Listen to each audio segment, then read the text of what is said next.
Aux États-Unis, des milliards de dollars sont dépensés tous les 4 ans pour financer les campagnes électorales de la présidentielle. Mais comment sont-elles financées? On fait le point.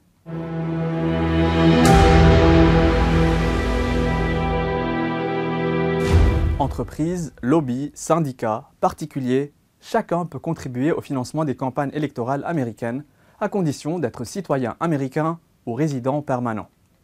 Cet argent est ensuite injecté dans des opérations publicitaires, des affiches, des déplacements, ainsi que les dépenses du personnel de la campagne. Il existe plusieurs types de financement. Tout d'abord, les financements directs. Dans ce cas de figure, les individus ou entreprises peuvent faire des dons à des candidats, à des partis ou à des comités d'action politique, les PAC, qui sont des organisations mises en place pour collecter ces fonds.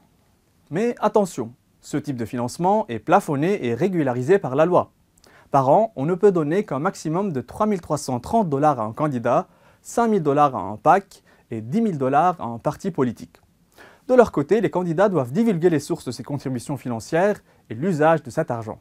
Autre type de financement, les dons indirects, gérés par les super PAC qui, contrairement aux PAC traditionnels, peuvent collecter des sommes illimitées. Ils dépensent ces fonds de manière indépendante pour soutenir ou s'opposer à des candidats. Cependant, ils ne sont pas autorisés à verser de l'argent directement aux candidats, ni à coordonner leurs dépenses avec eux.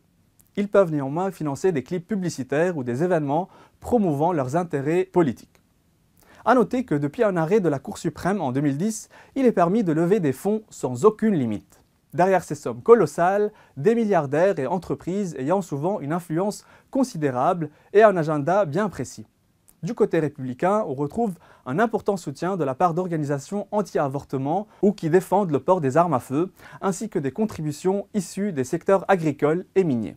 Pour leur part, les démocrates obtiennent un large soutien de la part d'organisations qui défendent l'avortement, la protection de l'environnement, mais surtout des secteurs du divertissement et des hautes technologies. Mais ces super PAC sont de plus en plus contestés par les Américains. Près de 77% des citoyens estiment qu'il faudrait en imposer des limites, car ces campagnes impliquent souvent des dépenses faramineuses.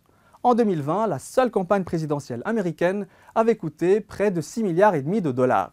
Quant à celle de 2024, elle pourrait bien devenir la plus onéreuse de l'histoire. L'équipe de Kamala Harris a affirmé avoir levé 540 millions de dollars depuis le retrait de Joe Biden. De son côté, Donald Trump disposait fin août d'un peu moins de 300 millions de dollars. Mais disposer d'une somme astronomique n'est pas nécessairement synonyme de victoire.